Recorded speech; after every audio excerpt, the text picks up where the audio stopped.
And thanks to their perseverance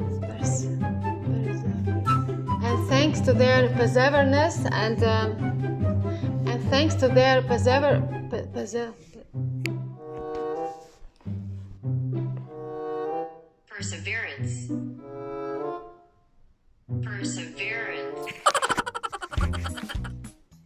Hello everyone!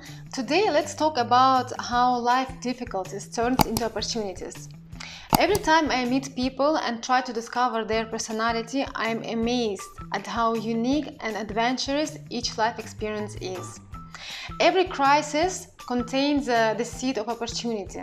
As Winston Churchil said, never waste a good crisis. Life always pushes us to progress, and in normal circumstances we frequently resist to do some changes. We even don't know that what we're capable of until we try. And I know it firsthand because crisis 2008 pushed me to start my own business and set up a nursery, children's nursery in Dubai with a turnover 1 million US annually. And I wouldn't know that I'm able to do this if not financial liabilities after world economic crisis in 2008. It was challenging, but such a great an experience which changed me a lot and will always stay with me through my life. But let's stop talking about me, because I prepared a few stories about great leaders and how crisis made a positive change in their lives and completely turns their life trajectory. So let's go! Isaak Singer is an American inventor who made an important improvements in the design of the sewing machine and founder of the first American multinational businesses. But it didn't start like that. Isaak comes from a poor family and he was an engineer. He loved acting, and in effort to become an actor, Isaak created his own theater troupe, which lasted for 5 years. After that, the young man got a job in a printing house, where he decided to improve the device of the typesetting machine. To work in this idea, Zinger rented a warehouse, and after a while, the first sample was ready. However, one day an explosion destroyed the warehouse where he worked, and the inventor had to look for another place. Isaak rented a small office in a company who traded sewing machines. However, the sewing machines often broke down, and he was constantly asked to fix them. Isaak thought about how sewing machines can be improved so that they don't break that often. So in 1951 he created the famous brand Zinger, which until now is one of the leading brands in the industry. Kokichi Mikimoto, who is often referred as the king of pearls. Kokichi Mikimoto successfully invented the method of culturing pearls, which even surprised the legendary inventor Thomas Edison. This invention brought Japanese jewelry to the attention of the world. Mikimoto is the originator of cultured pearls. He was running a small tavern that went bankrupt. Mikimoto was interested in pearls from an early age. At that time, there was a lot of illegal oysters fishing in Japan, and there was nothing left for him.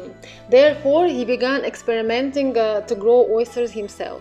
In 1888, Mikimoto obtained a loan to start his first pearl oyster farm. In some of them, he found pearls. Years were spent in trial and error experiments that were often viewed by the public with skepticism. Though he succeeded in culturing pearls on Ojima Island, which is now known as Mikimoto Pearls Island, at Toba. This was a defining moment and marked the first time that pearls had been produced from an oyster through human intervention. He was a dreamer, and he did not let his dream die. This discovery made him a millionaire, and in 1995 he was ranked among the 10 great inventors of Japan. The Wright brothers, Orville and Wilbur, were American aviation pioneers generally credited with inventing, building, and flying the world's first successful motor-operated airplane.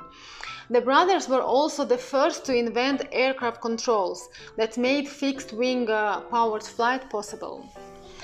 Both brothers attended high school but didn't receive diplomas. The diplomas was awarded to them in 1994, which would have been their 127th birthday, because initially, for some time, they were not recognized by society. Wilbur studied very well. High hopes were pinned on him. However, he was struck in the face by a hockey stick while playing an ice skating game with friends, resulting in the loss of his front teeth. He had been energetic and athletic until then, and although his injuries did not appear severe, he became withdrawn. He was planning to attend Yale University. Instead, he spent the next few years at home. During this time, he cared for his mother, who was terminally ill with tuberculosis. Orville dropped out of high school after his junior year to start printing business. They barely made ends meet. Printing business wasn't bringing a lot of money. Then in 1892 they opened a bicycle repair and sales shop, and in 1896 they began manufacturing their own brand. They used this endeavor to fund their growing interest in flights, and in 1903 the Wright brothers had invented the first airplane. Thanks to the perseverance and purposefulness of the Wright brothers, today we're moving from one point of the world to another without even thinking that it could be different if they gave up. So guys, I hope you were inspired by these stories, and in conclusion, what I would like to say, that we don't see the whole picture of our life, and we don't know what is planned for us. And sometimes life tries to redirect us and put us in certain circumstances to shape us up and move us in a right direction.